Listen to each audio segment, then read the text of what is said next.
We are back on College Football Forecast. And believe it or not, college football is here. We've hoped, we've prayed, we've wondered, we waited, and all of our wishes are about to come true. Week 0, which just sounds funny when you say it, try not to think too much about it, is upon us. And we're also going to talk, obviously, about the SEC. We've sort of saved, I guess, what they call the best for last. Certainly amongst the most dominant of all conferences.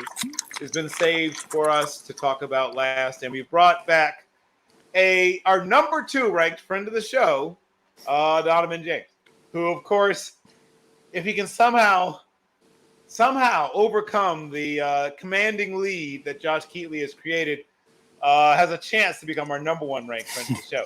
So I'm going to shout out Josh Keatley, by the way. Shout out to Josh Keatley. Yeah. I'm going to bring on our guest. So, Donovan, first of all, so glad to see you looking well, my friend. Thank you. I appreciate it. So that ginger ale still.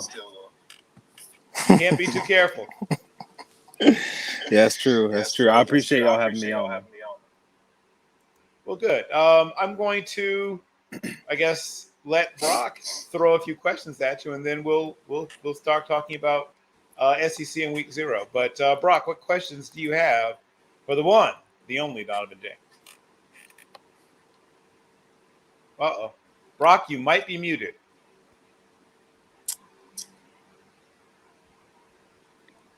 I see your lips moving. I bet whatever you're dropping is absolute diamonds, but none of us can hear it, unfortunately. He probably already fired a coach. Probably so. But we cannot hear any of it. I don't know if it's a headset thing, but yeah. I'm going to go back to Donovan while Brock figures out what's going on with his gear. So he's still talking. I know he's talking, but none of us can hear him. Yeah, I can't hear him. I can hear myself. It's like nice. Well, then, while you're hearing yourself, like Donovan, feedback. Use the hearing of yourself to tell us a little bit about what you're expecting Week 0. We'll start with Week 0, then we'll dig deeply into SEC. What are your expectations? What are you excited about? What are some things you want to check out for Week 0? I mean, Week 0, Notre Dame Navy is a headlining game.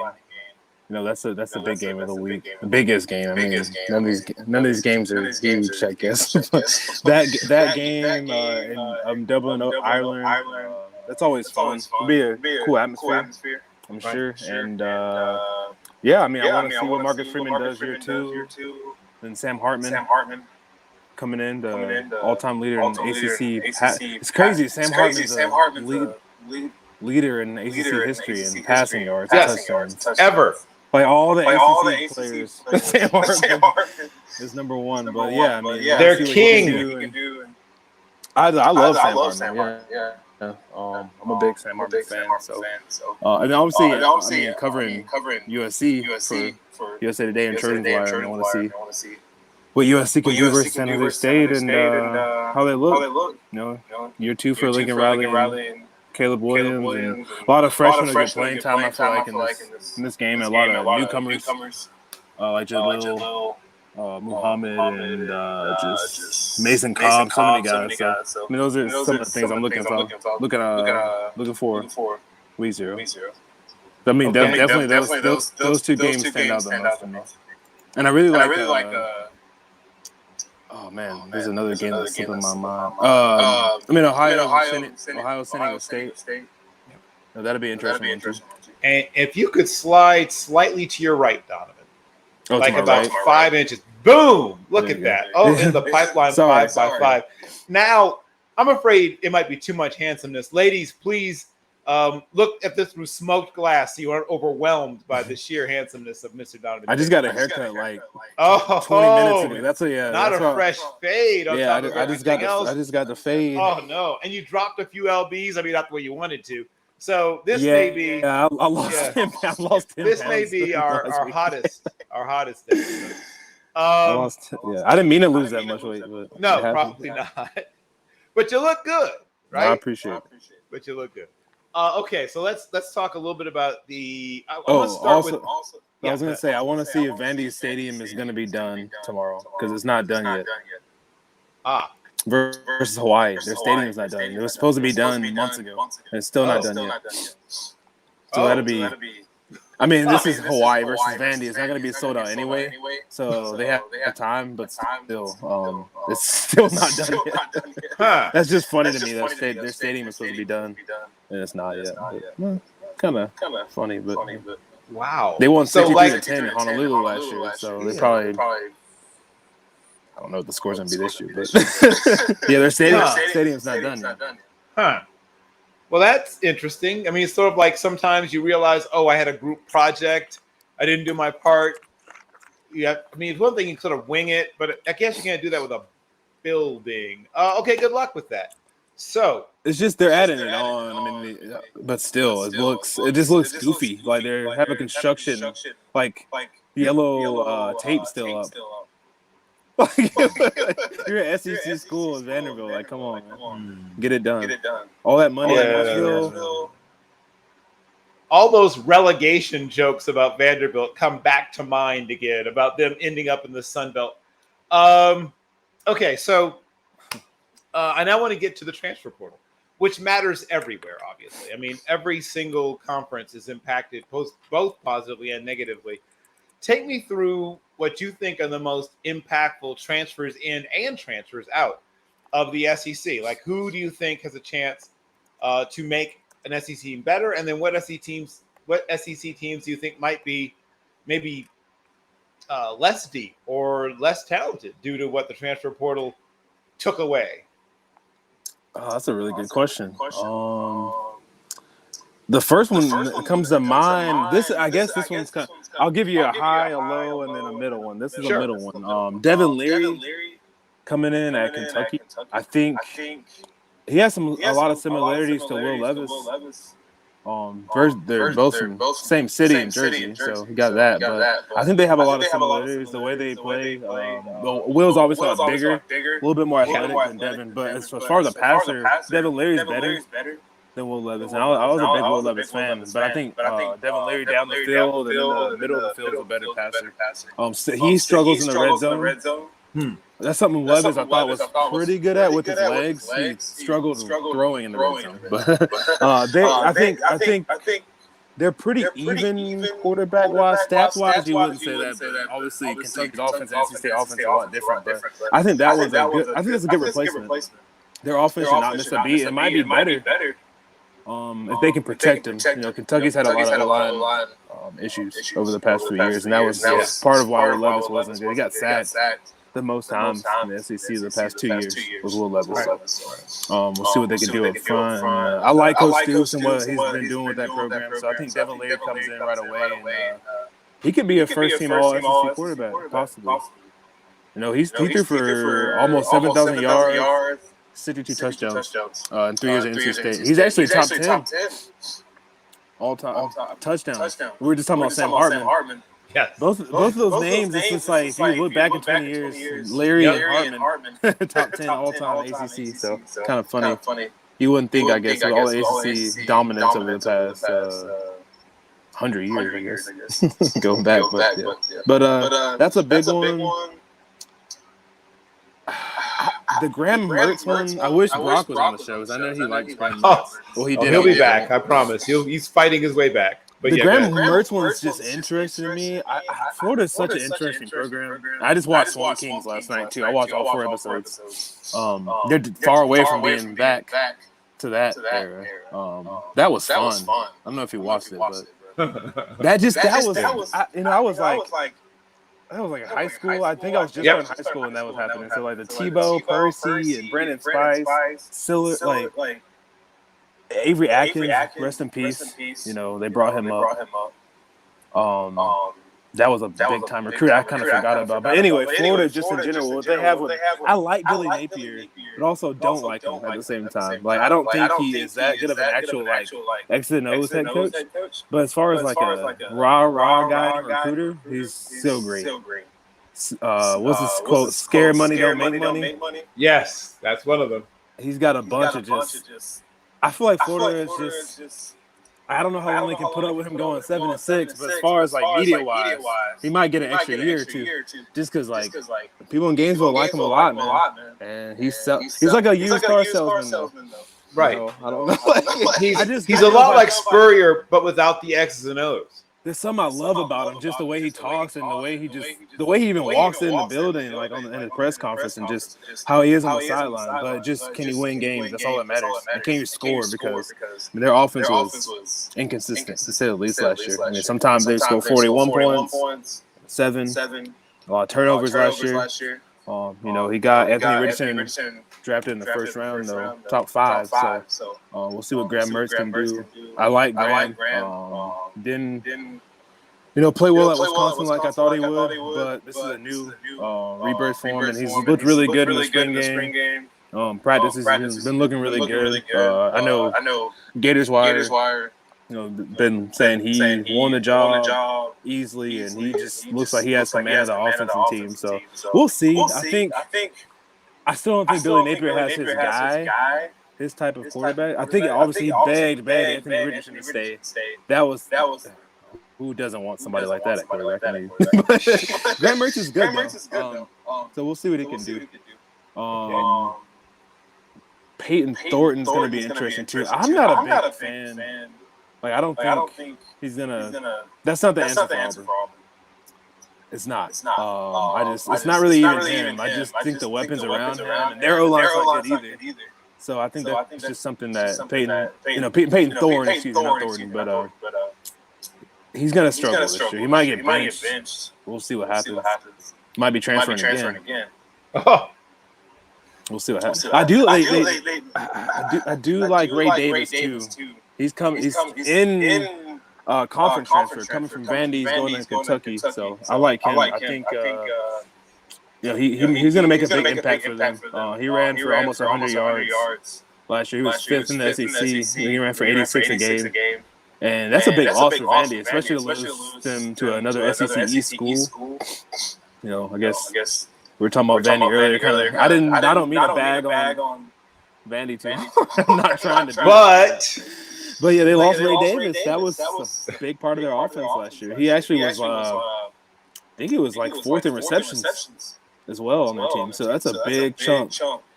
Probably 25% of their offense there. So that's a big one. I think that's a huge win for Kentucky to get Ray Davis and Devin Leary is big for their offense. The offense that was kind of anemic last year. And also Kentucky got Demi Sumo. Is it Carnaby? Is that how you say his last name? From NC State? Yeah, I believe that's Carnaby. I think it's Carnaby. I'll double check. I think I might be right. He's going to be their backup running back, power back. So Kentucky's got some guys. Trying to give you Zachariah Franklin going to Ole Miss is pretty big. I like Robert Thompson going to Georgia from Mississippi State. He had some off-the-field issues, though. So, but it's Kirby. He'll play him. He's going to play whoever the best player. You know what I mean? Theo Wease going to Missouri might be there you go. A big one coming from Oklahoma. I like that one. I don't know how many I'm supposed to give you. I got a few, man. I don't know. I'll take your favorites. Whichever ones you want to make sure you touch on or feel like are the a lot of them are in conference transfers, man. It's weird. I never really liked in conference transfers. Like I was cool with the transfer portal, but I like it when they just transferred to a different like school or conference. But Trey Knox is the other one I was going to mention from Arkansas, going to South Carolina. That one's big. I like that one, especially for a team that has so much momentum. I mean, they looked so good at the end of the year, and the way they were scoring, and their defensive line, the way they were playing. Then they added Nicholas Harbor, who is, I mean, I hate to be like, oh, this is one of the best guys I've ever seen, but he really is athletically. Yeah, Feldman's freak list, right? He's like number one. He's a true freshman. Right. I mean, he qualified. He's one of the top 100-meter runners, 200-meter runners. He's 248 pounds. That's like not supposed to happen. I mean, I know everyone's calling the next Davion Clowney. They're a little bit different. I really wanted Harbor to play tight end, but he'll probably end up playing, edge rusher for South Carolina. But he might. They said they might use him on some packages for both. But I think they're fine at tight end with Trey Knox. because he is going to be a true game changer for them. And they still have pre-scoring too. So, yeah, they'll be fine at tight end. And, yeah, I mean, I like Trey Knox. That's a big one. Pre-scoring with the Ole Miss. Pre-scoring with the Ole Miss. My bad. Sorry. I'm sorry. But not Trey Knox. Trey Knox is big. Sorry. No, I was going to say Trey Knox is definitely somebody to keep an eye out for South Carolina. Before I bring Brock back, say that 4 times. Before I bring Brock back to pepper you with questions, tell me about LSU and their adventures in the transfer portal. They're one of the teams that I think was the most active in the whole SEC, correct? Yeah, they were at. I mean, yeah, them in Kentucky, I would say. Them in Kentucky did a lot. I think Kentucky did more than LSU, really. Just for me, I think they upgraded a lot. But yeah, I mean, they got Mason Lunsford from Maryland. And that one was big. And I do like LSU's program. They ended the season well and looked a lot better. Oh, I know they did a lot on defense. On offense, they feel like they didn't do too much transfer portal unless I'm missing something. But they got Parashon too from Arizona and another Jordan Jefferson. I know they've already had one at quarterback, but from West Virginia. And that's an underrated one. That's a really underrated one. Parashon is too. The only thing about Parashon, I don't really know why he transferred to LSU because he might not start. Like he was starting at Arizona, and Arizona's gotten better for sure. And I get you want to kind of move up, but I think he's I think he's a rotational player at LSU. And he started 9 games last year for Arizona. He could have been all Pac-12 guy, but still big for LSU. He'd rather be a backup at LSU, I guess, in Arizona.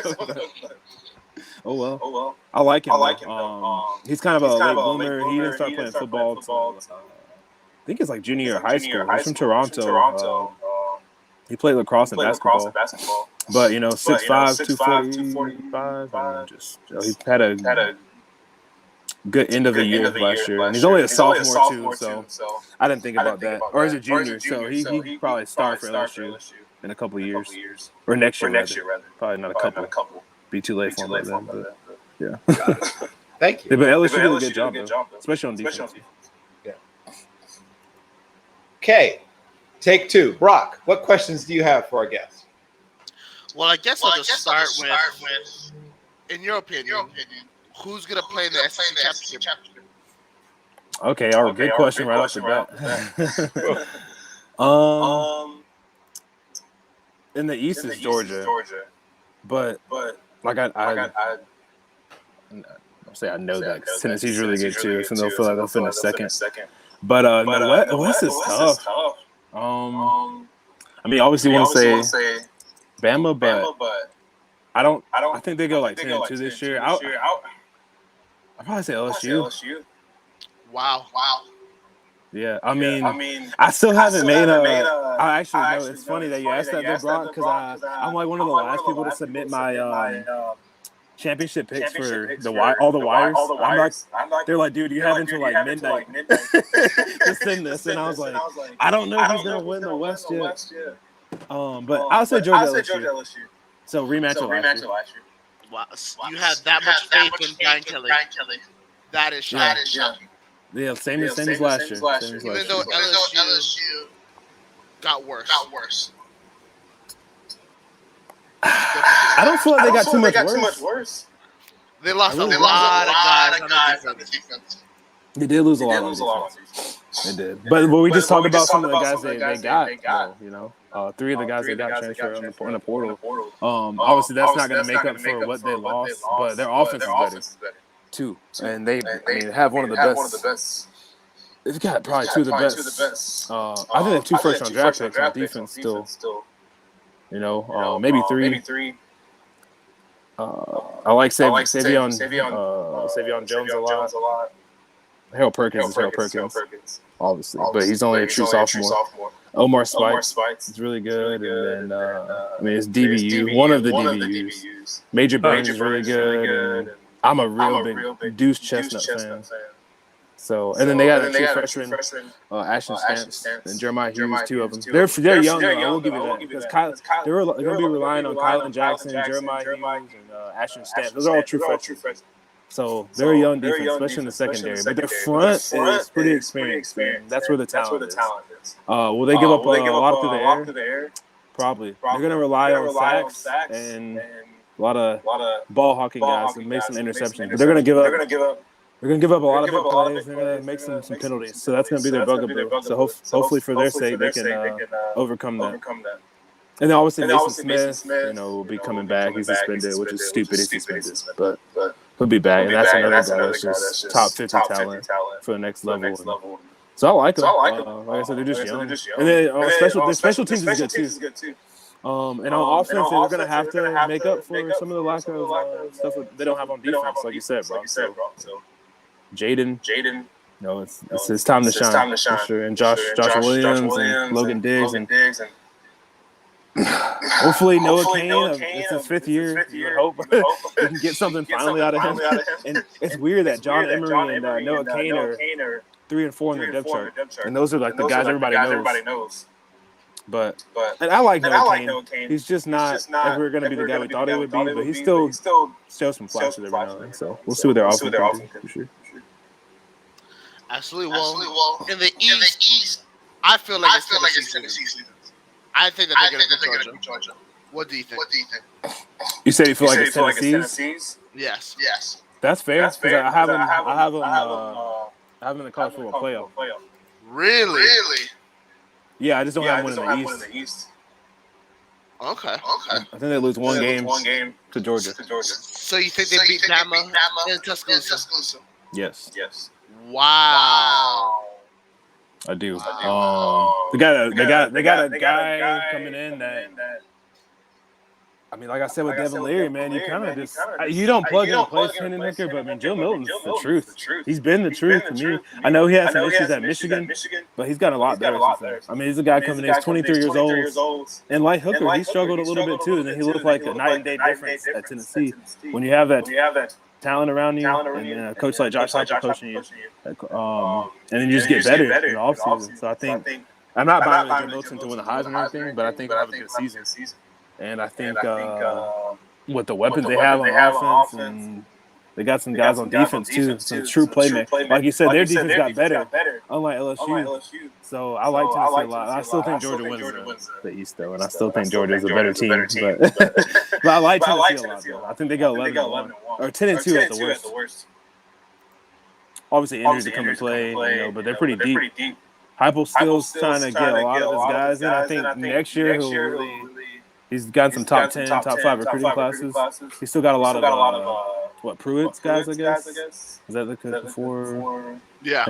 So and a lot, obviously, these guys hit the transfer portal so hard, getting new guys every week. So it's like, but I do like Tennessee a lot. But yeah, I still a bit. Georgia's just Georgia to me. I don't think they're gonna really miss too much of a beat, man. I'm not gonna lie to y'all. I'm sorry. I hate to be that guy. They're at that point where they're just reloading. I mean, they're not going to look as good as they did last year, but how could you? It's one of the best college football teams ever, in my opinion. Either one. They can either go the first year or the last year. I mean, their offense is outside of the quarterback. I mean, it's better to me. It really is. Because their line's better. They're deeper. They got more on the outside to me. You still have the best tight end in the country. Yeah, Lucky Lawson and or Lawson Lucky, excuse me, and Oscar Delp. They're just good, man. I'm just looking at their depth chart right now. I'm like, Jesus Christ. Like, how? I mean, there's guys that are like four string that should be starting on their team or on another team. But they're, at Georgia, waiting, I guess. And I do like Kentucky, too. I think they'll finish third in the East, though. Sorry, Florida. Nah, not Florida. Florida's trash. Well, I was talking about earlier. I was talking about how I really like I like what they did in the portal, and I like Napier as like a rah just inspiring guy. But I still don't think they're like a 7-6 team. Yeah. No, I'm Graham Mertz too. We're talking about Graham Mertz. Here we go. No. We used to be Graham Mertz guys together. We used to be. And then he screwed us. He screwed us harder than Phil Jerkovich screwed Bill. He screwed us. Yeah, he did. Well, hold on. The difference is my guy got hurt. My guy sucked. My guy threw the ball right to Kyle Hamilton in Chicago. Just right into it. Sorry. No, yeah, you're right. Like I said, guys at Florida Wire, though, they've been at the practices and at some of the, the spring game, and they swear to me that he's a changed man. This is a guy that can definitely turn it around, This time it'll be different? Is that what you're saying? He's going against one of the worst defenses in the SEC. There's Florida Wire they're going to play Vanderbilt every week. They're going to go play Alabama. I don't think. Well, yeah, they do, I think. But they're going to play Georgia. They're going to play Kentucky. They're going to play Tennessee. Well, they play Utah. They play Utah next week. Utah is going to smoke them. They're going. They beat Utah. They beat Utah last year. Who cares? Utah outplayed them for all 4 quarters. It was Anthony Richardson being Superman on a 2-point conversion and Cam Rising selling the game at the end of this game. Well, Cam Rising, I don't think Cam Rising's not playing. Oh no, it's gonna be the worst QB matchup. Yeah, Cam Rising's he's out. Or he just got listed as starter 40 minutes ago. Oh, yeah, sorry, I was wrong. Well, it says that he's it says a cloudy injury. He's still hurt. He's always hurt. Yeah. So. But Utah always has a decent run game, so I'm not too worried about it. But Florida sucks. And unfortunately, my boy Jackson Danner couldn't make it today. But he's a big Gators guy. Jackson, if you're watching, your Gators suck.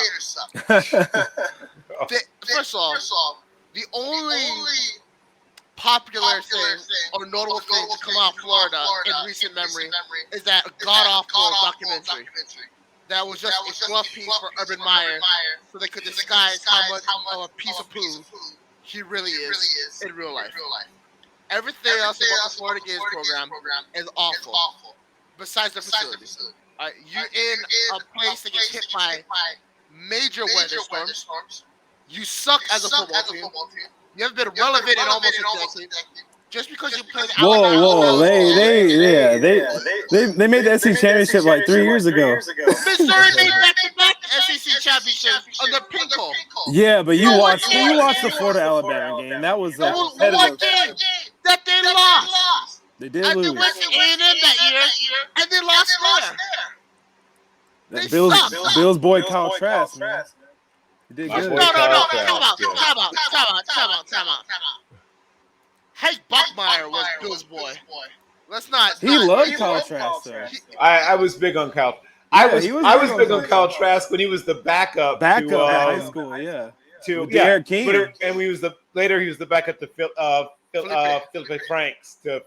Yeah, he did want Felipe bench instead of Trask. I give Bill credit. I remember because I like Felipe Franks. I used to. I liked him at Arkansas. I feel like he was the beginning. I like him at tight end.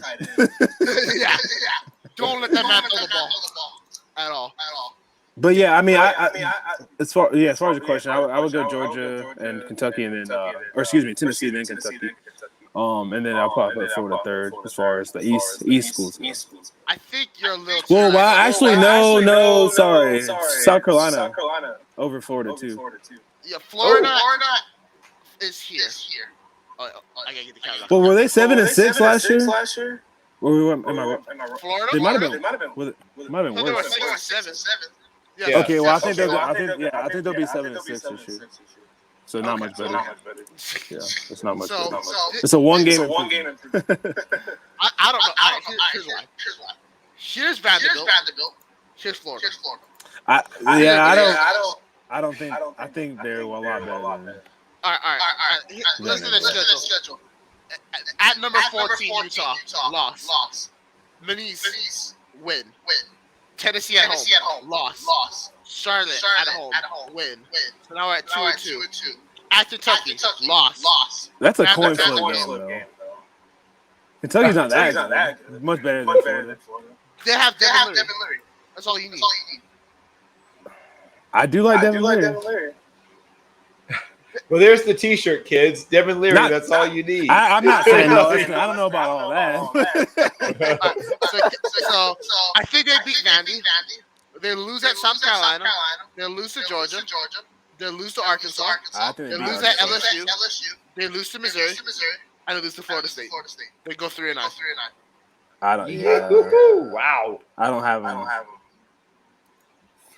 I don't know. Okay. So there's the headline of the show. Brock Vieira predicts that Florida will go 3-9.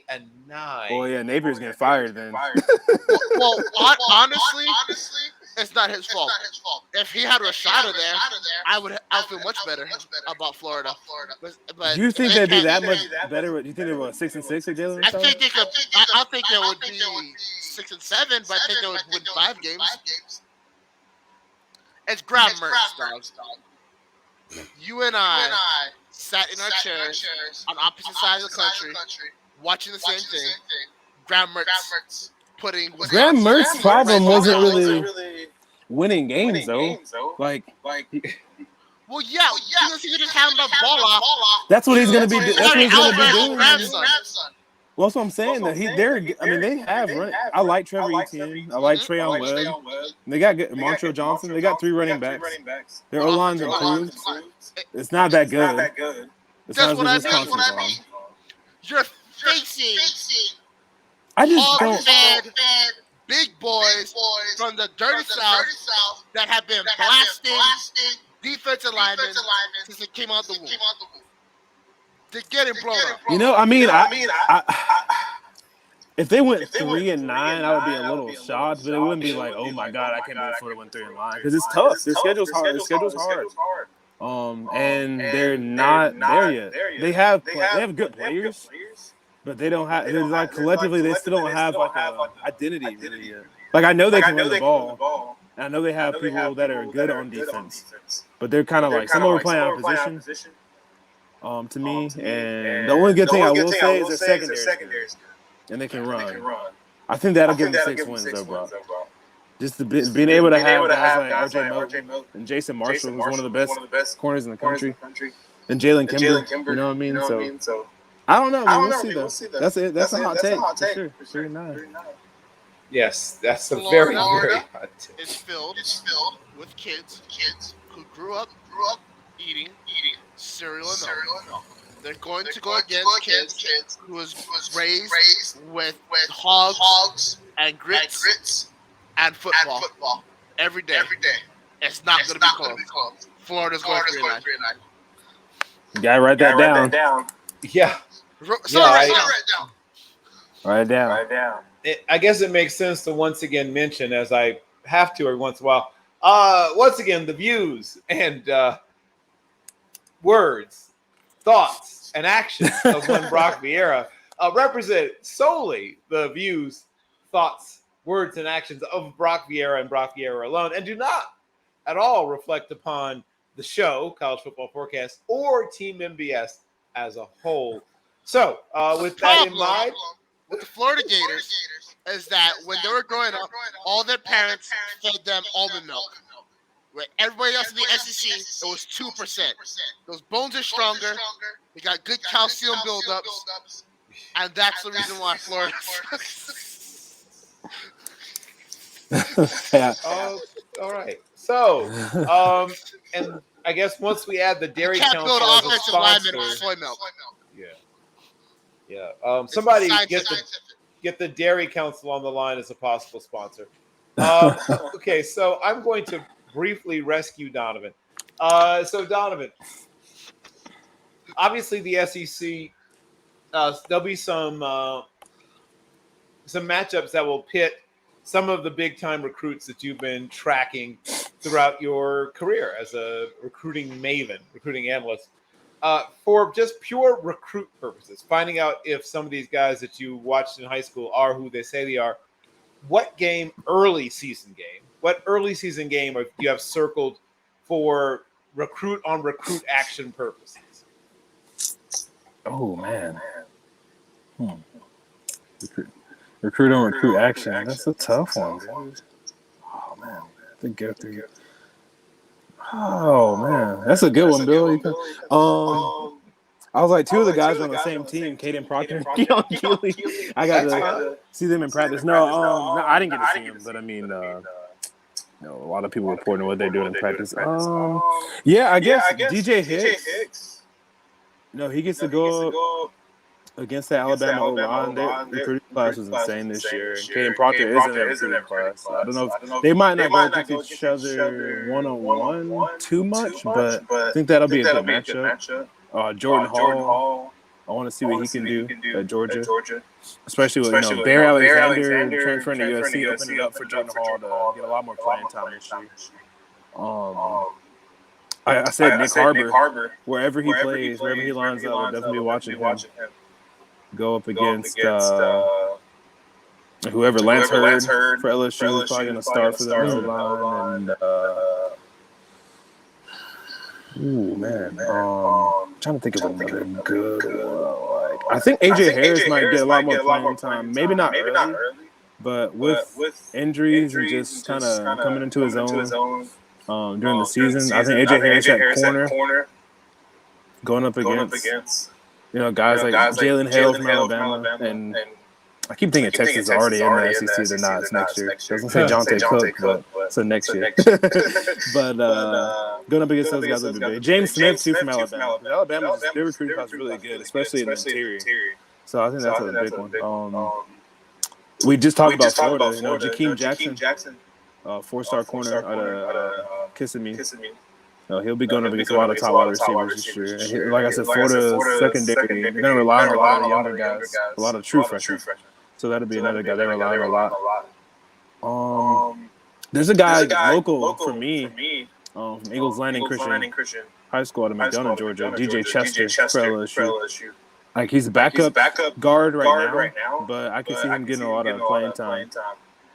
Especially later in the season. You kind of forget, like people just look at the depth charts and say, okay, well, that's who they are. But you guys all know if you know football that it's going to change next week and the week after and 3 and 4 and 5 and so on and so on. So especially towards the end of the season, that could be a guy that ends up starting at the end of the year, just because he might be better than the guy in front of him, or just injuries or whatever, or suspensions or whatever may happen. So, excuse me, that'll be a guy I'm looking forward to. And they actually played. They play Auburn, and Keldrick Falk is another guy. I thought really I had him as a 5-star guy. I feel like he was. It's hard to say under recruited. I think he was number 74 overall recruit in the country, top 100. But I still feel like he was underrated a little bit. Like he should have been top 25. So that's a guy for Auburn that's definitely be playing right away. He's listed as a starter, or I guess Orr on their depth chart. So he'll be definitely playing a lot of snaps at defensive line. You can kind of line him up anywhere. Play him inside. You play outside too. So he'll be playing a lot of different positions for who frees up front. Okay. Oh, one more guy. Sorry, Quay Rusaw. I forgot about him. That's a guy for Alabama. Alabama's got a lot of guys now too. They're making me kind of rethink my pick almost. But I think they're just like 1 year away from being back to like regular Alabama, which is like just in the college football playoff dominating. I think this year they are going to be down a just tad bit again. Because all of their best players really are like in this recruiting class or last year. So they're redshirt freshmen, true freshmen, or sophomores. I just don't know how much you can. If they do win this year with that, they're back because their team's young. They actually have the 7th youngest team in the SEC as far as just pure age, and they don't really have too many transfers like everybody else. Like people don't really want to leave Alabama. They'd rather just stay and wait their turn. to make, he would be a backup at Alabama, then transfer somewhere else.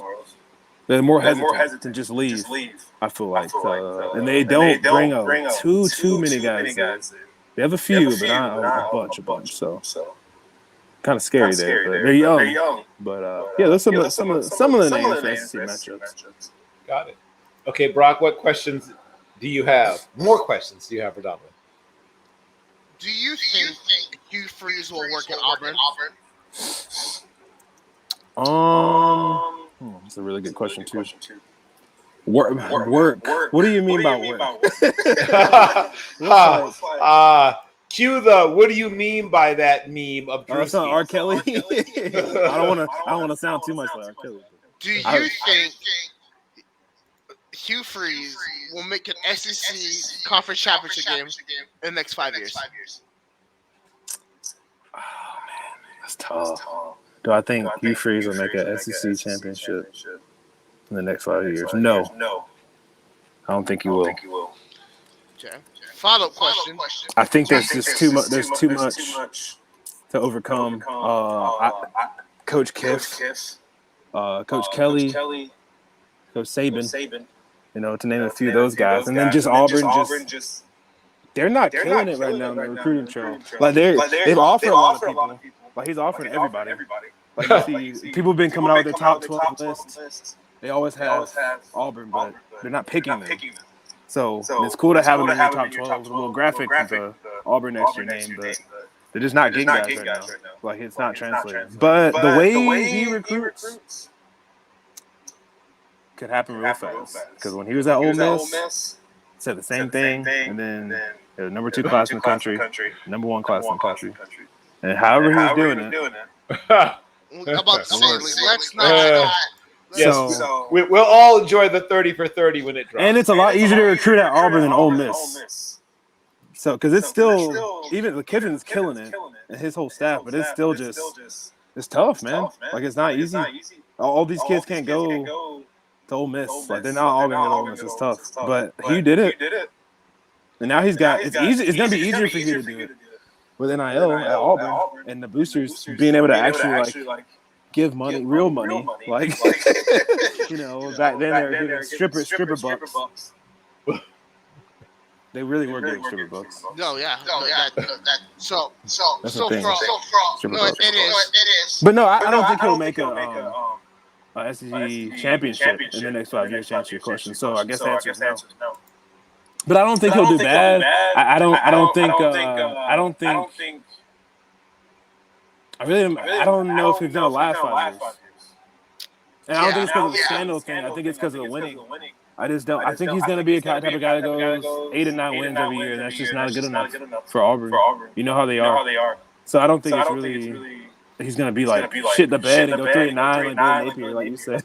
But I think he'll go 8 and 9 or wins a year, and he occasionally might have a 10, but that's still not good enough. I don't know about that. If I know anything about Hugh Freeze, he's a habitual bitch shitter.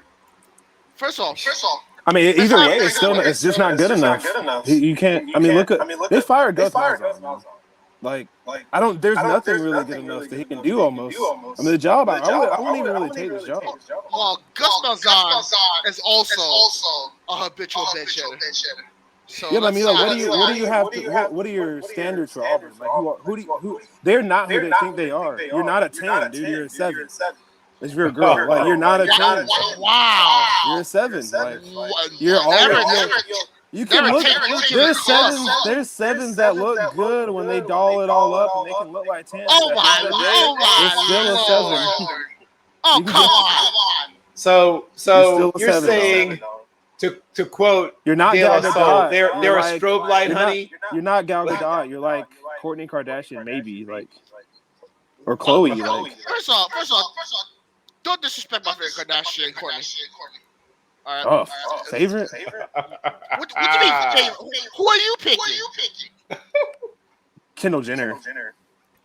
Boo! Bill knows that. This man. Boo! First off, easily, not close. Kendall Jenner is like every offensive lineman on Florida. Oh, what? No thickness. She's healthy, dude. That's okay to be healthy. Healthy. She looks good still. Just Everybody can't be thick, bro. Like everybody want to be thick. It's okay to be skinny. Oh, no. Donovan. Everybody wants to be thick. First of all, how do you think that one that goes for everyone in the NBA? Yeah, I'm not a hooper, so Oh. I have no shot. Exactly. I'm 5'11". Exactly. No I can play game. drums. I think that's not gonna be good, but I can do it. Oh, you're talking about Courtney? Yeah, I probably should have laid off Courtney a little bit. She's one of the. I like her. I'm a huge Blink fan too. So. That's what I'm saying. But at the end of the day, like still, you know what I mean? They're 10. They're not a 10 program. They've never been. They never will be. No, but they're not. The Gus had them at a 10 sometimes. They'll never. Oh, they won a championship, dude. I mean, what else do you want? I mean, they won a single SEC championship. Yeah, but how many do they have? How many they have before? First of all, Yeah. every coach beforehand. They're not Alabama. Chuck Jordan, They'll Pat never Dye be Alabama. have both. They'll never be Georgia. Pat Dye has one. Tommy Tuberville has one. Shout out Gunkill. Chuck Jordan, obviously. Yeah, but that was Gus Malzahn was the OC for that. He was calling the plays. Well, yeah, because the other guy's a defensive-minded coach. Chiswick has one. Tuberville has one. Pat Dye has one. Chuck Jordan has a couple. They're a great program, man. Like they're a top 10. Auburn's a 9. 9? What do you mean 9? Ooh. Okay. I don't think So they're Brock, 9. if I'm understanding what you're saying, I don't think they're 9 historically. They're not Notre Dame. They're not USC. They're not Alabama. They're not Michigan. They're not Ohio Notre State. Dame's a 7. We're talking about the history of the program? The history Notre of the Dame program? is a seaman whose daddy had money back in the day, so she comes with old money, so she thinks she's better than she is. Notre Dame the history of Notre Dame is a 10, bro, and I'm a USC fan. If I was in history class, I'd be interested. But I said the history of the program. who cares about They're still better right now. Notre Dame's still better. I'd rather go to Notre Dame than there's more kids going to Notre Dame than Auburn. They have a better recruiting. What? A better coach, Marcus Freeman. Okay, yeah, true. That's it. That's the only thing they have over. Better Auburn. stadium. Better jerseys. No. Better TV contracts. Jerseys. Uh-oh. Jerseys are trash. Oh boy. Okay, everyone is caught up in the allure of the golden helmet to realize that Notre Dame is an 8-win team. I wasn't even around. I wasn't born when they won a championship, just like you. It has nothing to do with that. Tim Brown is 1988. I was 92. I was born in 92. Shout out to Tony Rice while we're on. Shout out to him.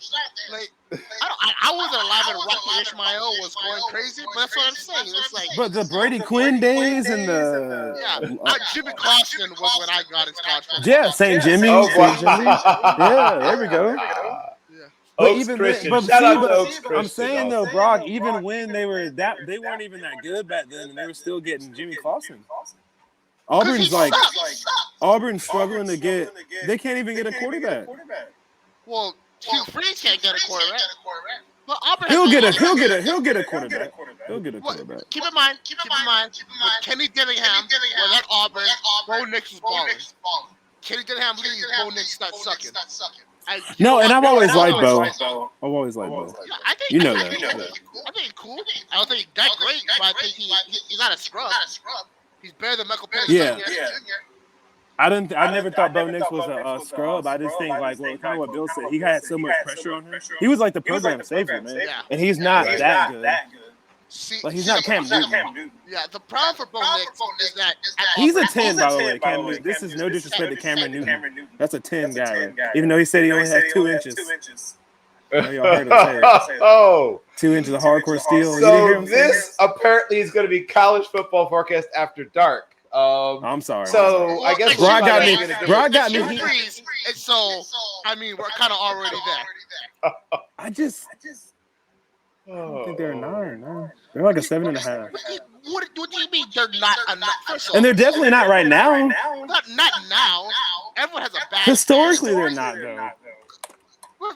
Notre Dame is so good because they got a 50-year jump on everybody else. That's the only reason they're good. Also, Auburn was around. notice how when they were great, Catholicism in the United States was at an all-time high because they were picking up every Catholic school kid across the country to go play for Notre Dame. Do you know why? Because all those kids would go to mass every Friday before school, and the father would tell everybody about Notre Dame football. And I know this because it happened to me when I was in grade school. Right? He would always talk about Notre Dame football all the time. That's why. So there's this. Now you know the secret, Donovan. The secret is all of the. It was grooming. They were good Monsignors, all the cardinals, archbishops, all the priests. What they were actually doing with those kids in the back was telling them about football. So nothing to see here. Moving on, Donovan. That was rough. Wow. That took a turn. Yep. I had a Brock Vieira moment. So, for everyone watching, once again, the views of Bill Carroll does not reflect the views of College Football Forecast 13 NBS Me. Yeah, that was. I didn't think that was going to happen, but there it is. Okay, so let's get the show back on the rails. So hopefully we can have it posted and not banned. So, when was the first time the Catholic Church tried to stop me? So I saw Catholic Schools League first team in 6th grade. Donovan, give me a program on the rise in the SEC. What program that maybe has had a down year or two that you think has a good bounce back year this year? Bounce back year. If this dude says Ole Miss, I swear to the Ole Miss. I don't know how you knew that, but yeah. Ole Miss. They just I like their roster, man. I like what they have coming back. The schedule is tough, but I mean I think that it works out for him. I mean that's what Kiffin likes. He's not gonna pussyfoot around. Like he's scheduling. I mean, obviously they played Mercer, but my alma mater, by the way. Yes. You went to Mercer? I did. Oh, nice. Go Bears. Bear down. Bears. Hey, we're trying, man. We're trying to, you know, we play Bama next year, we play Ole Miss this year. Auburn. We're trying to just win some money. Get your money up. Oh, we're trying to get the bag. I remember we played. Those $1.4 million checks. Yeah, we played Alabama. We played Alabama last year. Made it $1.2 million. There you go. Yeah. There you go, baby. We need that. But anyway, yeah, I like them. That Tulane game is tough. You know, we'll see what they're about that game. Obviously, they'll handle business versus Mercer next week. But Tulane, Tech at home. Then Alabama on the road. No, LSU. That's going to be a tough one.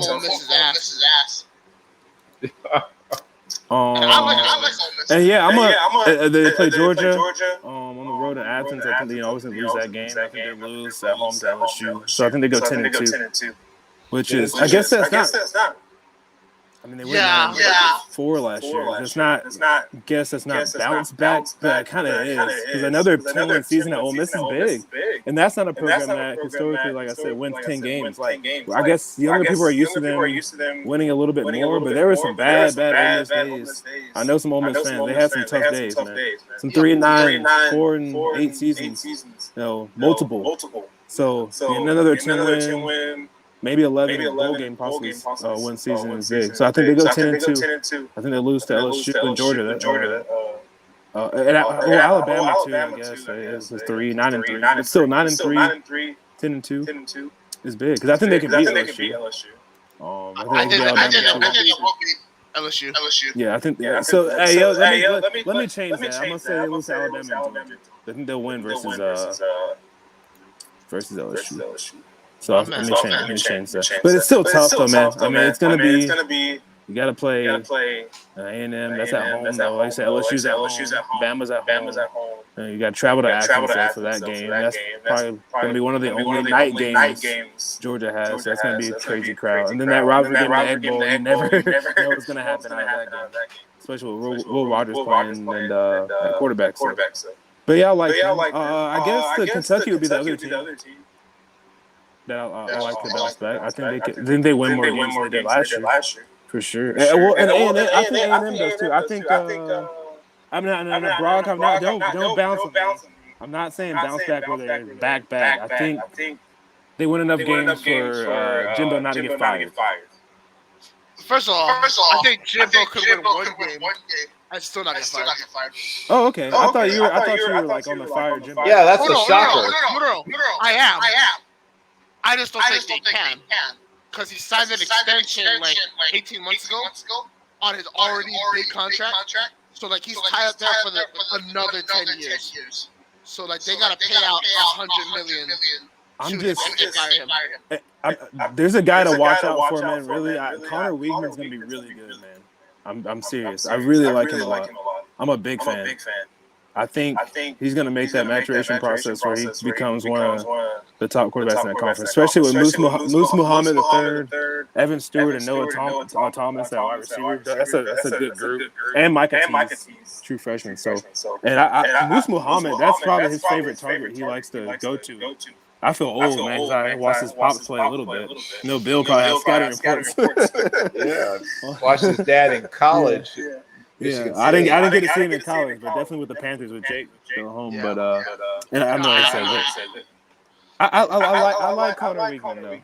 I think he beat out Max Johnson, who a lot of people thought he might have started, but I think Connor Weigman is the guy for them. And their defensive line's really good too. And they got Tony Brown from UNC. That's a big transfer portal guy. I forgot to mention earlier.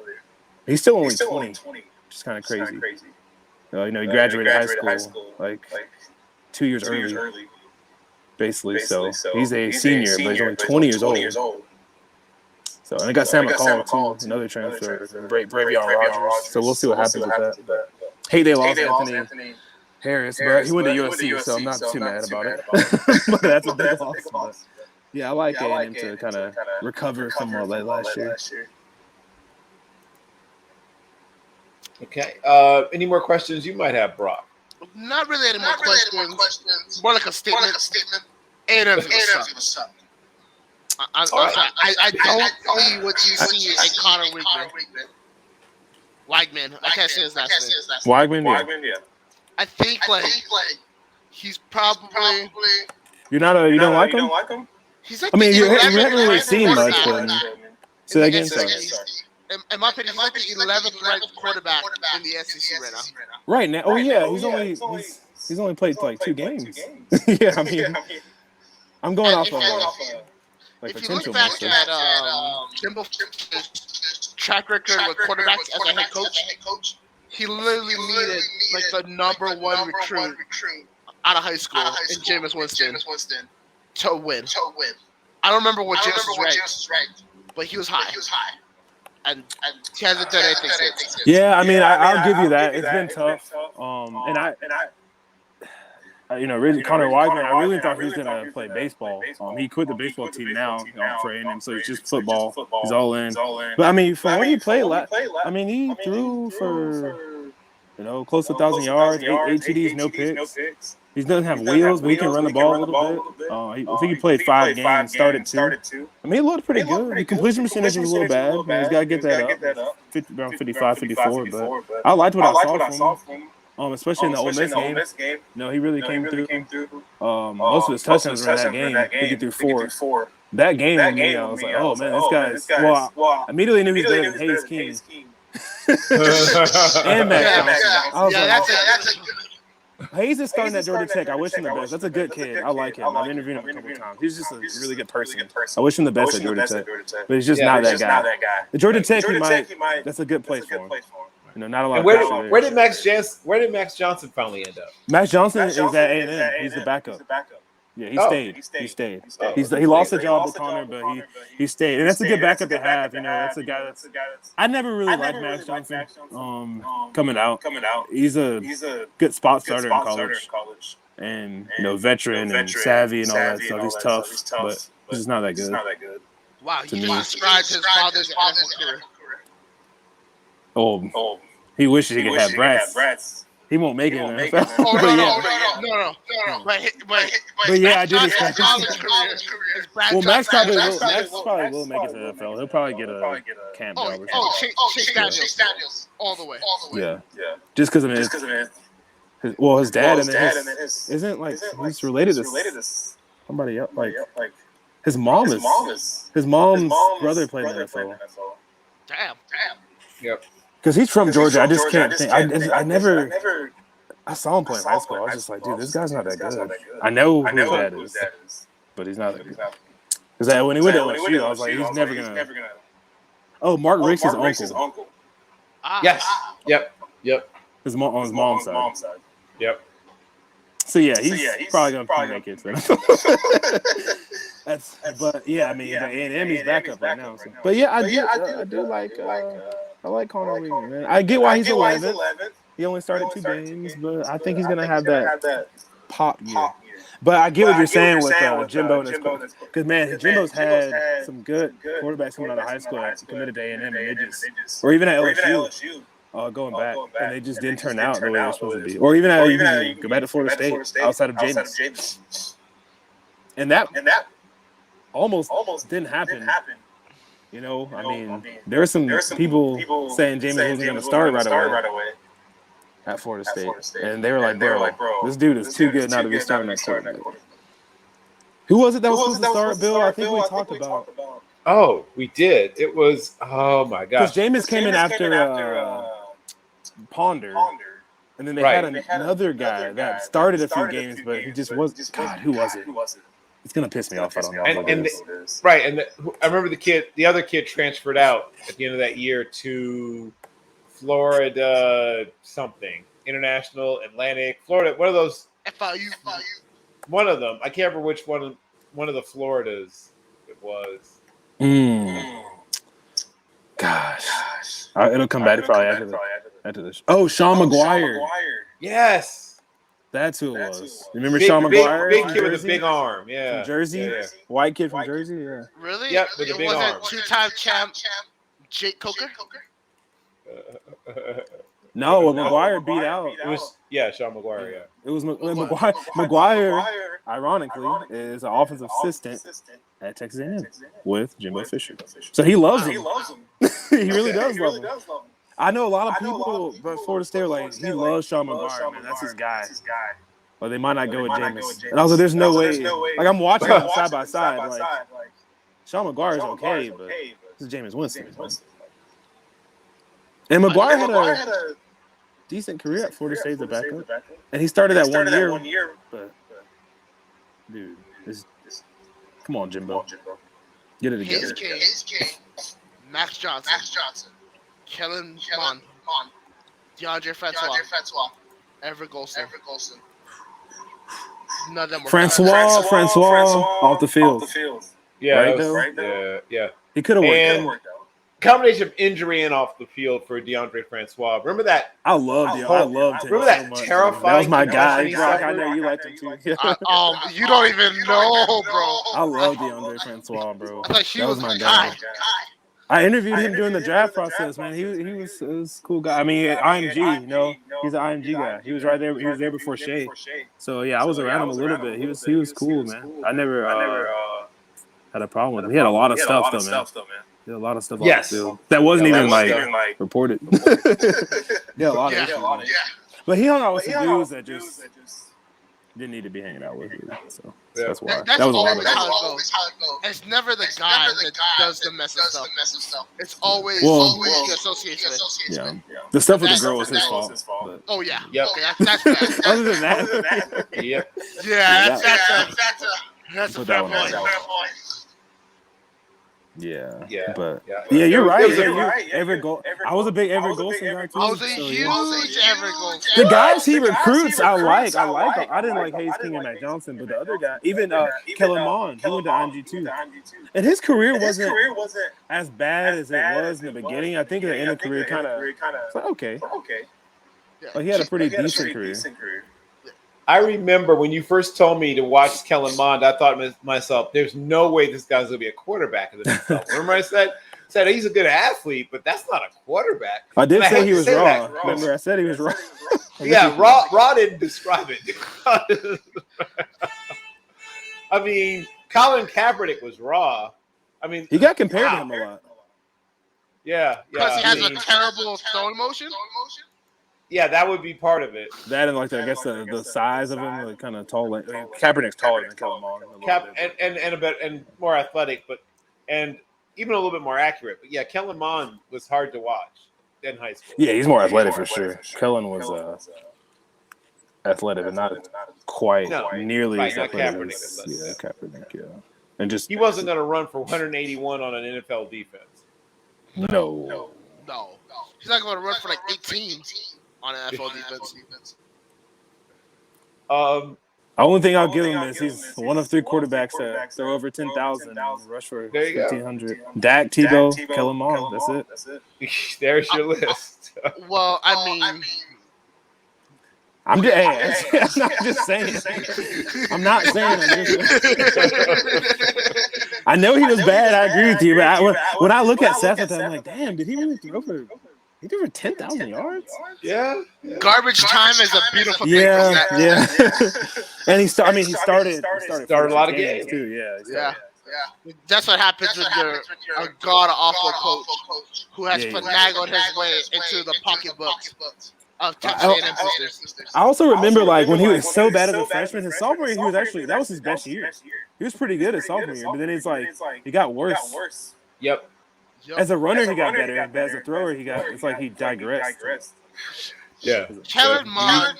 His sophomore year, I was like, oh, okay, he's pretty good, but then I was like, oh shit, well, he's not that good. Yeah, well, his sophomore year, I kind of apologized to you because you did.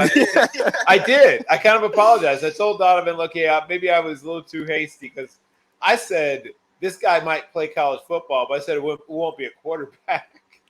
I was like, he's got to try to figure out another position. Hey, he got drafted in the top 3rd round. So I mean, I wasn't that wrong about him. I mean, he's not in the NFL. He just got waived yesterday, right? Yep. So I guess Bill Carroll's new nickname is Bill Polian Carroll. Well, okay. Wait. In my defense, Kellen Mond's high school tape was frightening to me. I mean, this guy would miss like wide open receivers. He would hit him in the ankles. It was mystifying to me that people played the guy quarterback.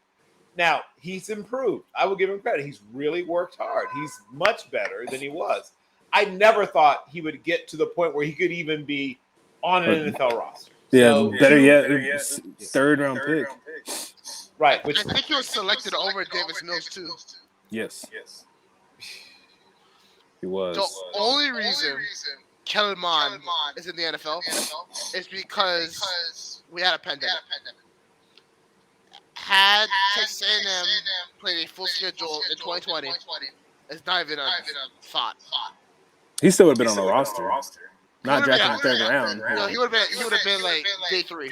He had a good combine too, and he had a good combine. Private workouts are probably good. First of all, Max Duggan got drafted.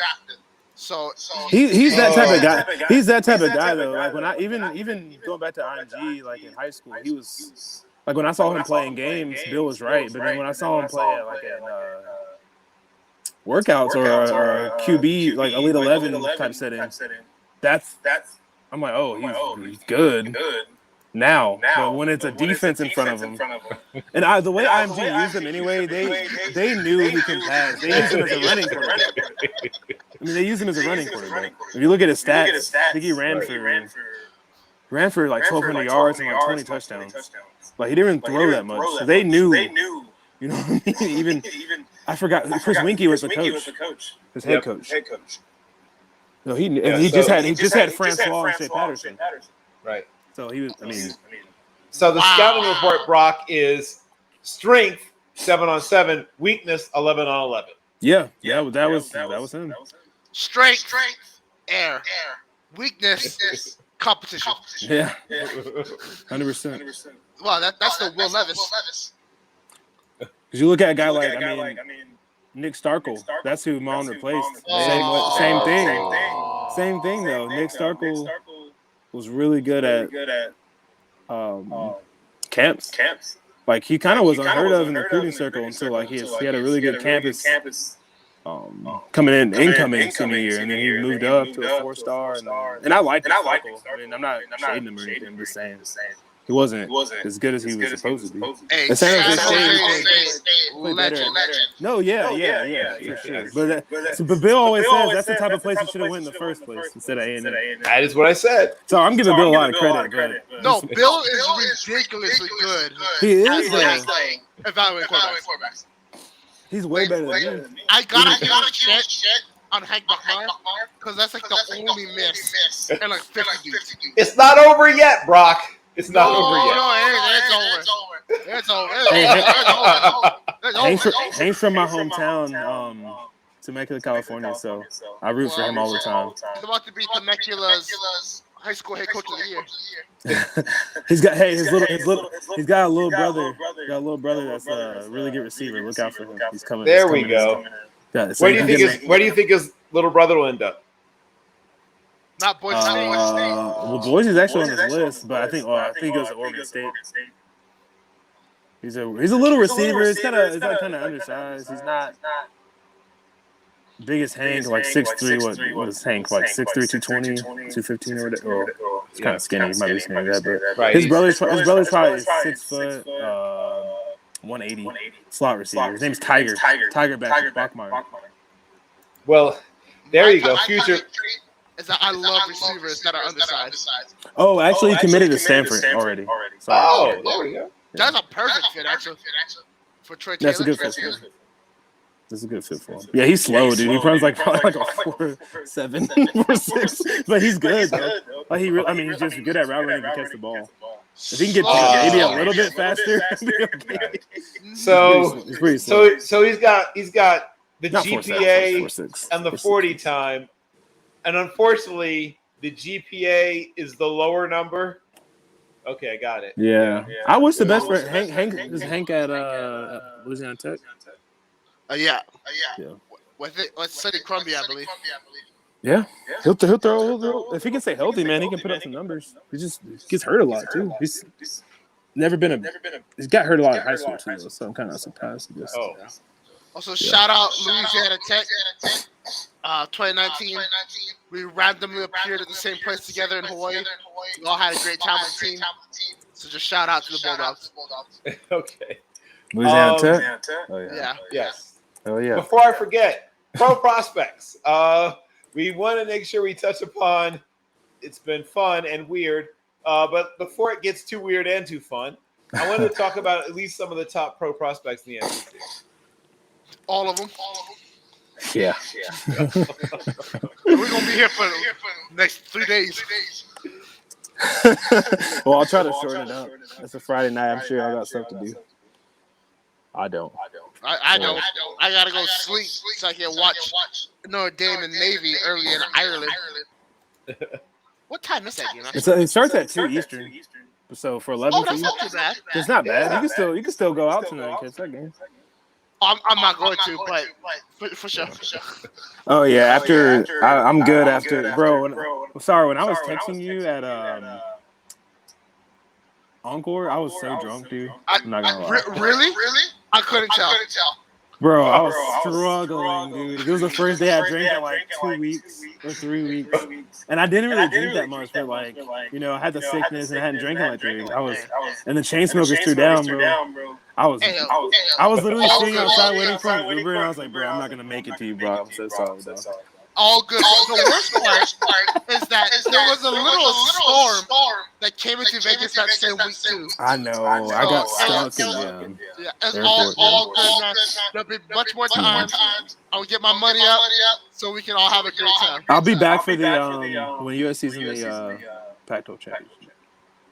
Hey, I have USC winning. USC is in that college football playoff. They're ranked number 3. So I'm all in. I'm Trojans. I'm nervous, but hey, Trojans, they never let me down. Ever. What?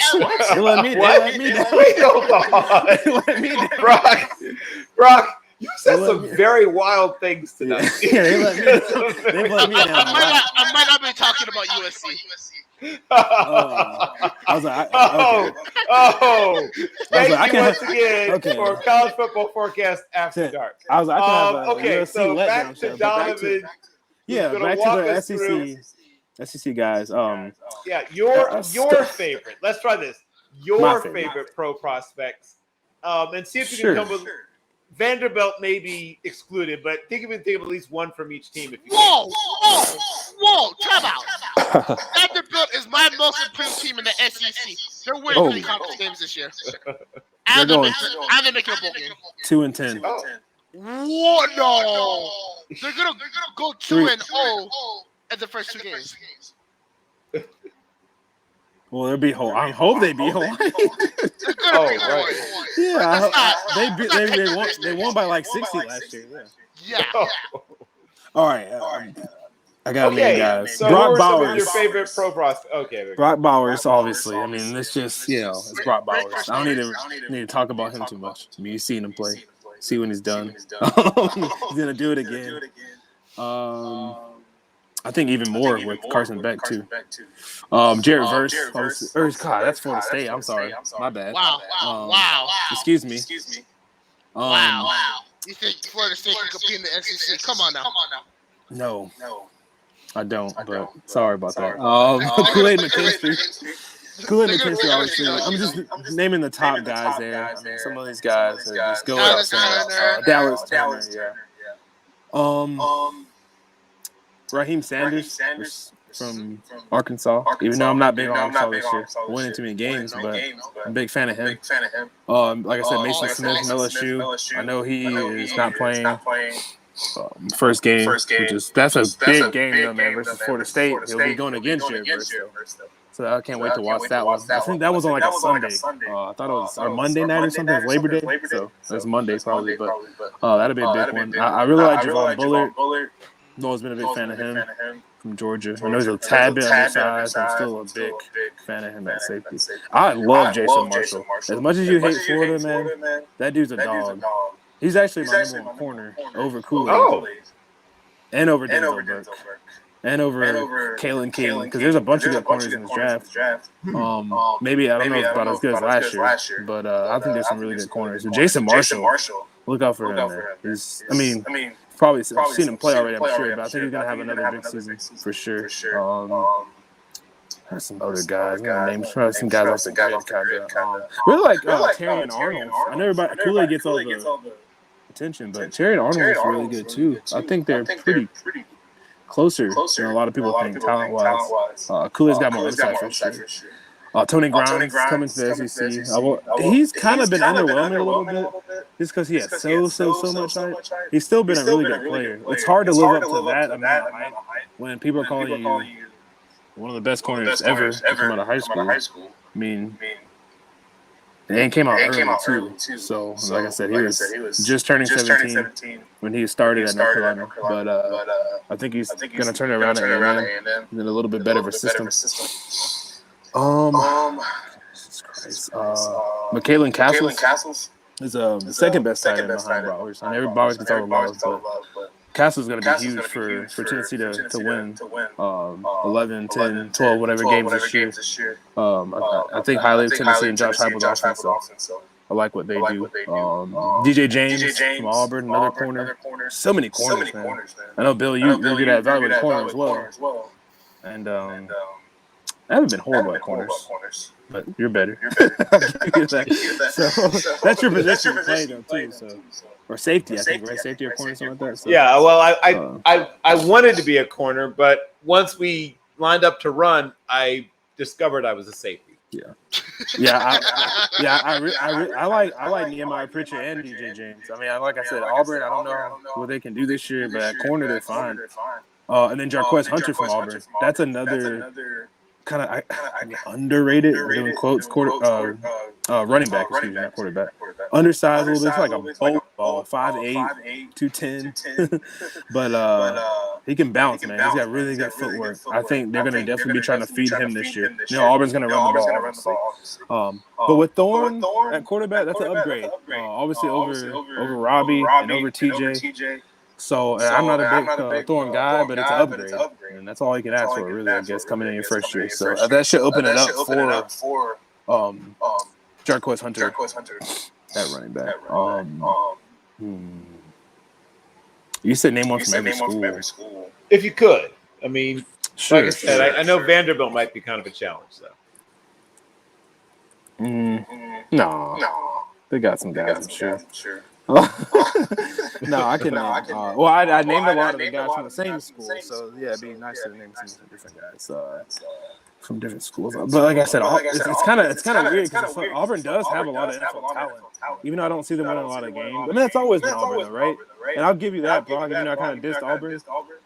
I mean, they've got guys. They always have guys. I mean, you're just gonna be able to get guys when you can be able to recruit in Alabama, and Auburn's so close to Georgia too, 3 hours away from a place that's like a hotbed right now. There's so many people moving here to Georgia, especially like that area, the Atlanta area, and like Douglasville area, West Georgia. So, but for Ole Miss, man, I'll start with them. Excuse me.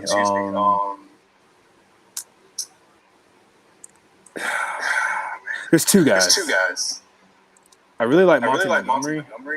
I know he's not like a high draft pick, but I think he's going to be a solid NFL player. And then Jackson Dart, man. That's really my breakout quarterback in the whole conference. Is he even starting? He is starting, but it's a tight leash because obviously they bring in Spencer Sanders and Walker Howard too. I think Walker is more for the future, being a freshman. Spencer obviously for now. Well, who they thought for now? I mean, this is last year, but he is. Yes, Jackson Dart is starting. No, I mean, I didn't think Jackson he struggled last year a little bit, but I mean, he had moments. He was just up and down. But I think knowing Jackson, how I know him, I mean, I haven't tough as hell, competitor, super talented, man. I thought that class of quarterbacks when he came in, I mean, he was at the top. I mean, I always thought Caleb was better than him for sure, but I mean, I thought he was right there. It hasn't gone the way Jackson's wanted it, but I mean, he's still a really good quarterback. He's still got 2 years of school left. So, but I think this is the year he breaks out, and I end up thinking he goes high enough where he ends up being like a Kellerman quarterback, where he ends up being like a third-round pick and a top 100 guy. I just think the talent he has around him. With Caden Prince scoring, like I said, and Michael Trigg, he's got 2 legit tight ends, and he's got Hudson Wolf, who is pretty talented himself. Probably won't be playing much. He'll play 3 tight ends, but obviously Judkins that running back.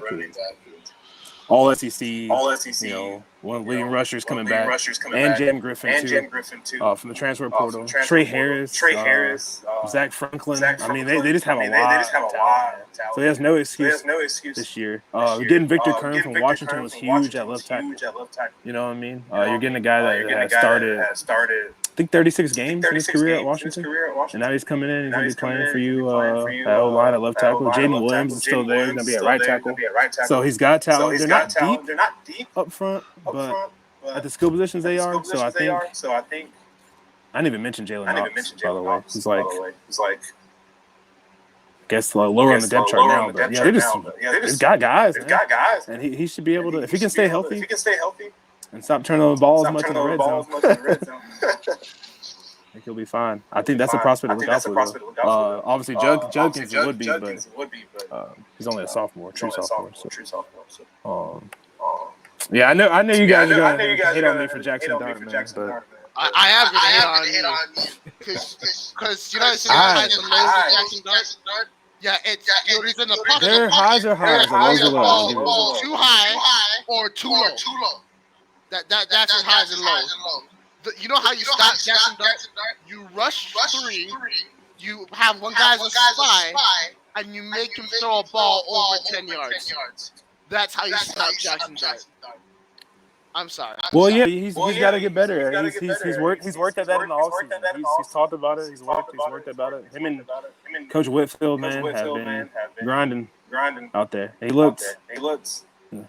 was sick at the Manning Academy, so he wasn't able to play in that. But when he went back for Elite 11 and throw at those guys, Look good, and he's saying all the right things, doing all the right things. Yeah, he's a gym rat. It's not like he's a guy that's not going to work and study tape. So you're going to get the best out of him. Like, if he doesn't play good this year, it's just not that good. It's not that he didn't try and work hard. I mean, I In think terms of- Kiffin is I think one guy you really gotta look out for. He's a really big fan. Is Zakari Franklin, the transfer from UTSA. That's the guy I have currently a day 2 grade on. But I think if he can get out target with Franklin, I think Jackson Dart could be a second-round pick. I honestly believe that. I don't think he is, but GM got differently. Yeah, the thing about Jackson too, man, is I know people talk about age and stuff. It's like he just turned 21. Like, he's a young guy, man. He was 17 coming out high school when he won.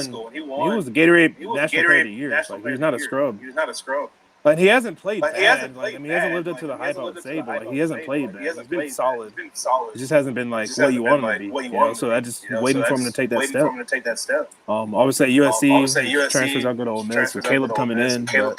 But I mean, still think he has all the talent in the world. Go to Arkansas.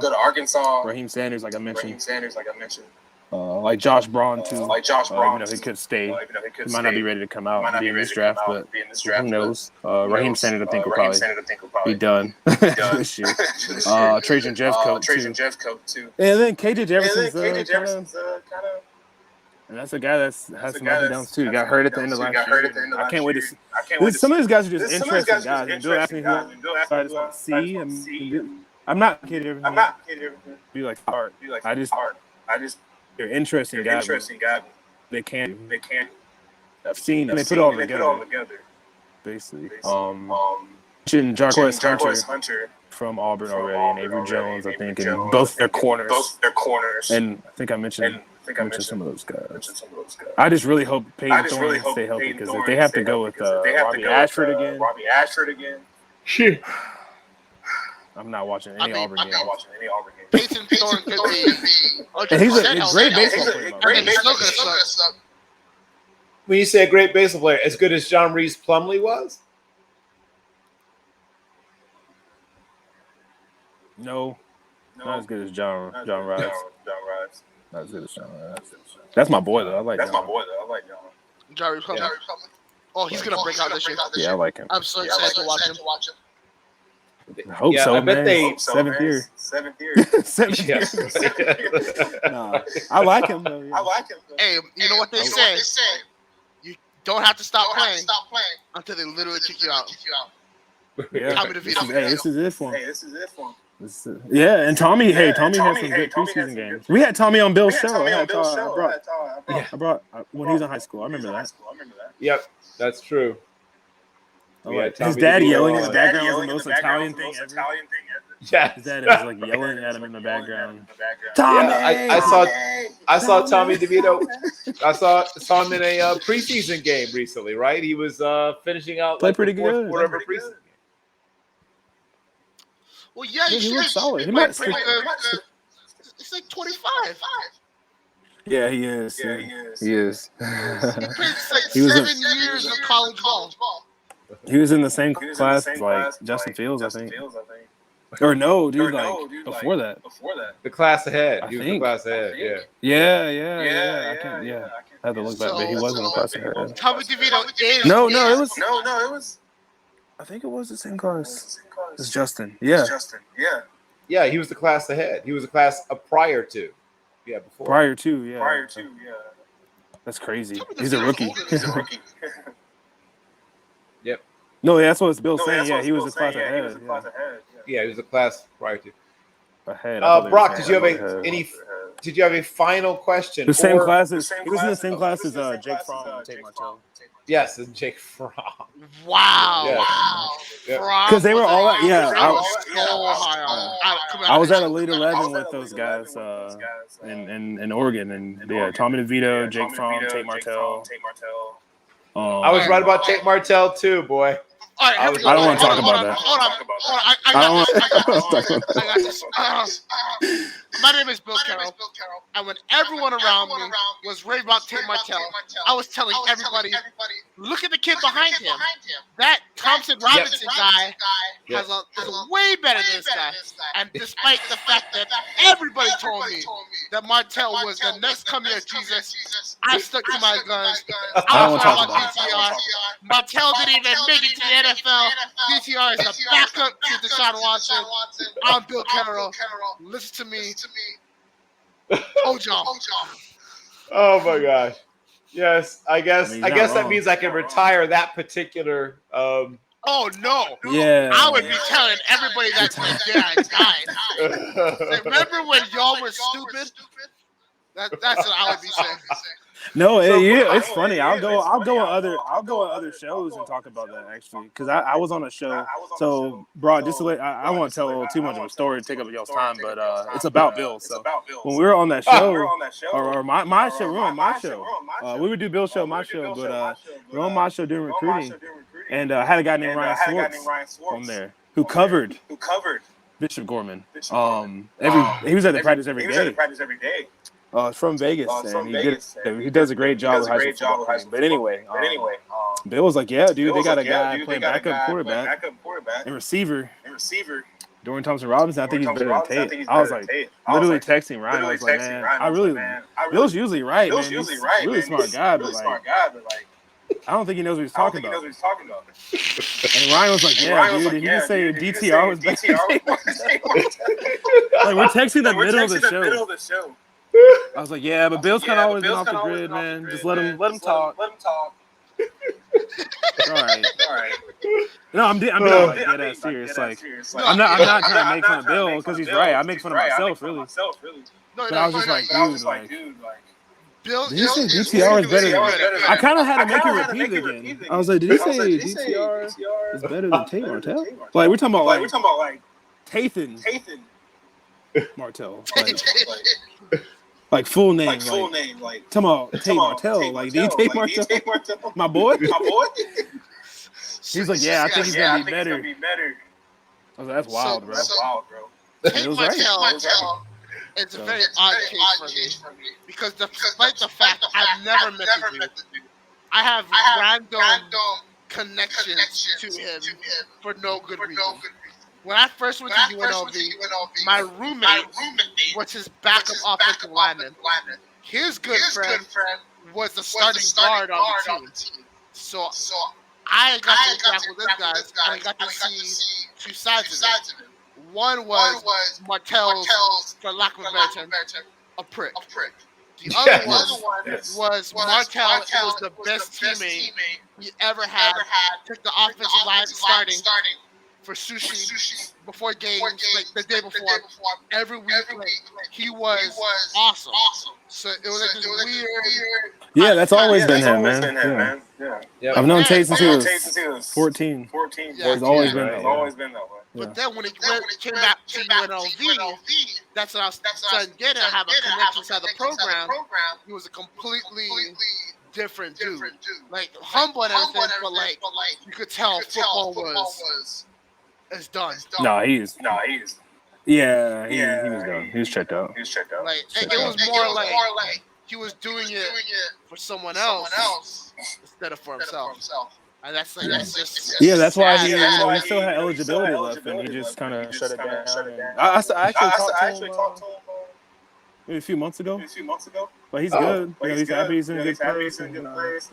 He's really good friends with my cousin Darius. So they've been friends for a long time, and I just known Tate since 14. Yeah, it was just Tate Martell was the first player I've ever interviewed. Yeah, like ever in my career. Yeah, so I literally, that was kind of my claim to fame, I guess. Some people start getting me on their podcast when they're like, "Oh, this guy interviewed Tate Martell." That was in 8th grade. He was in 8th grade. Yeah. Damn. He's from San Diego originally, so I saw him. I was like, my cousin were in the same recruiting class. They were at a camp together.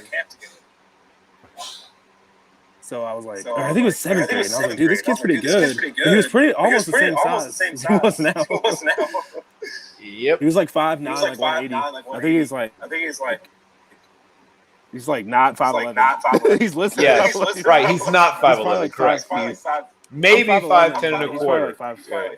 Yeah, he's Yeah, maybe probably 5'10" 5'10", and a quarter. like 210. He's swole. He's like, I mean, he's like a 6-pack. He's ripped.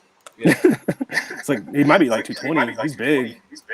Yeah, he's put together. The He's really put together sad like a part. running back. Oh, sorry. Continue. No, go ahead. You're good. You're No, good. I was just gonna say, like, looking back at his career, what QB1 destroyed him.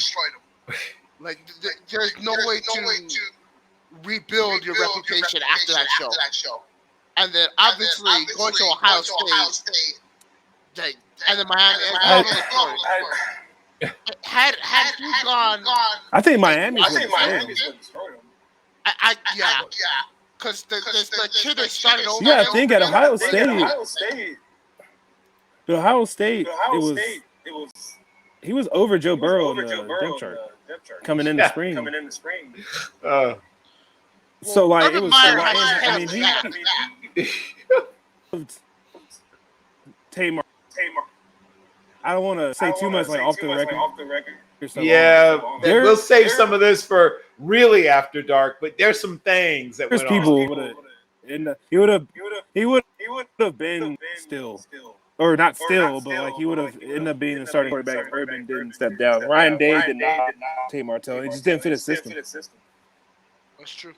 I mean, Dwayne Haskins was a perfect fit, and rest in peace. Fit for and it's often. And Tate, man. Like that's why Tate went to Ohio State. Like Tate really wasn't like the biggest Ohio State guy. Like his grandpa went there, but really he went there for Urban. And Urban's success with like smaller quarterbacks like Chris Leak and JT Barrett. And that's Tate Martell's favorite quarterback. That was, and he kind of idolized him. You know what I mean? And he thought he kind of could be like the next JT. So I feel like when he went to Miami, that was the end, bro. It's bad. Like Miami too far. I mean, he didn't, and he thought he was supposed to start. He lost his job to Jalen Williams, and he thought he was guaranteed a job. He was like, "I can lose this job." I mean, they brought me in, and they just. Yeah. Not showing up to practice and stuff, and showing up late. Right. Yeah. The bad part is. Excuse me. Bless you.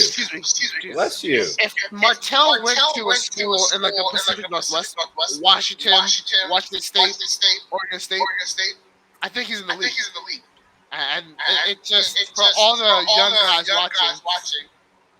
Try and make wise choices. It's hard to make life-changing choices at 18, but like coaches lie to you. That's all I'm gonna say. That's where he was committed to Washington. I thought he was committed to A&M.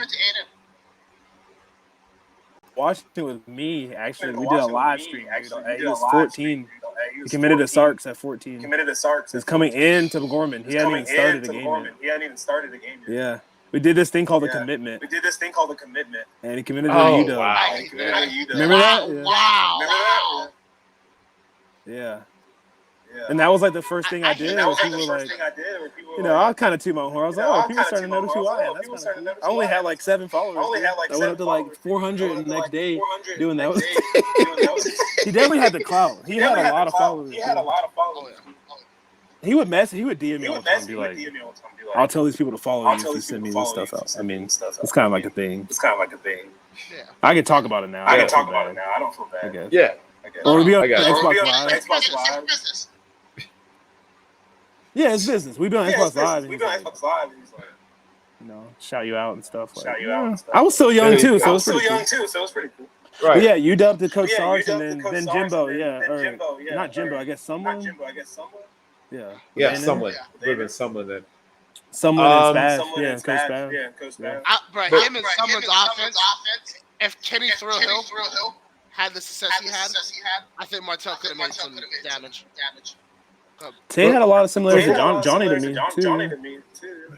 Yeah. Before we close out, was there any last things you wanted to say about the SEC, the thing we were discussing, or week 0, maybe an underrated player, an underrated aspect of any one of those games, or something you wanted to highlight that you don't think gets enough attention? Yeah. Well, I like the 2 tackles from Kentucky, Marquez Cox and Cortland Ford. Ford's coming in from USC. I wish he stayed, but he didn't. It's okay. I like those 2 guys holding up Devin Leary for this year. I think he's going to have a good year. Week 0 stuff. Like I said, I mentioned the 2 games before, Notre Dame Navy, and then the USC San Jose State game. Those are like the 2. And then, what did I say? Hawaii, Randy? Yep. Yeah, that one too. So, that'll be probably what I watch. Mississippi State, I didn't mention somebody from their team, so I guess I'll give Will Rogers some love. Oh, that's right. Nobody's talking about him, man. People forgot he was still in college. He's about to break some records maybe this year. Now, obviously, I don't know how they're going to look without Coach Leach. Honestly, man, I'm not going to lie. I kind of forgot that he passed away because it's just Mike Leach. You just expect him to be coaching. And sad I won't see him on the sideline. But Zach Arnett's a good coach, man. So I know he wasn't probably expecting to be in this situation this fast, but he is now. So. But yeah, Will Rogers is coming in, and they got some weapons too. Rylan Godeed and Ja'Cory Spivey. They always have some. Jaquavius Marks. They kind of have some good. Expect them to run the ball. They're still going to throw 40 a game. Maybe not 50 and 60, because they have 2 really good running backs. Because Key Lee's good too. And like I said, I really like Marks. But at the end of the day, it comes down to what Will Rogers can do for their offense. They have 17 returning starters total, most in the SEC. So let's keep it out on Mississippi State. Because, nobody's talking about it. I didn't even mention it. You know what I mean? When you talk about SEC schools. And it's just like, damn, they got 17 guys coming back, and they weren't bad. But I know they lost. They lost Coach Leach, but it still should be pretty good. Zach Arnett has been a guy that's, he was on the projection to be a head coach anyway. So yeah, look out for what they can do. Got it. Any last things you want to say, Brock, before we close this very, very interesting episode of College Football Forecast out?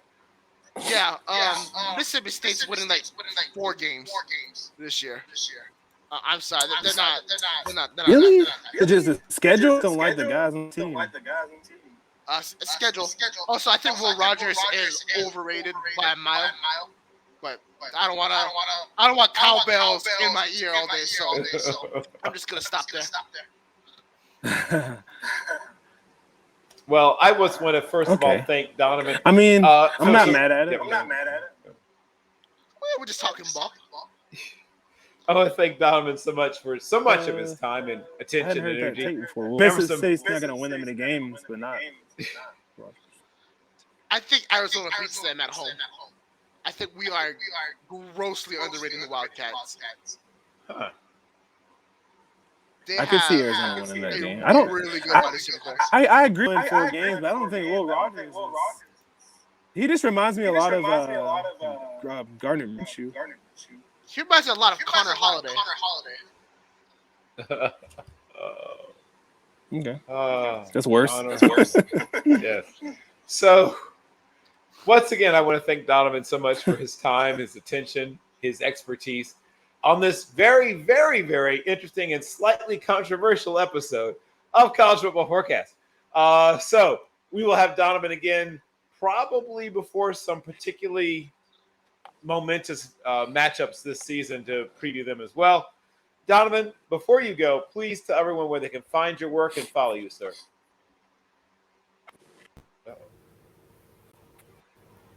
Well, the timing could not be worse. You can find Donovan James at Don James Sports. There you go. Yes. And he writes for Trojan Wire. All I'm seeing is a and, loading screen. Can't hear Oh, anything. yeah. We can hear you. We can hear you at least. Go for it. Go for it. You can tell people where they can find and follow your work, sir. Weird. Or not. But yes, if you're not following Donovan James, he's at Don James Sports, and he is a fantastic follow. I want to thank everybody, and I want to apologize, of course, obviously to the Catholic Church profusely for so many reasons. And I want to make it clear once again that, we have fun here. So, on behalf of the babyface assassin himself, Brock Vieira, Bill Carroll, and once again, our guest, Donovan James, that's at Don James Sports.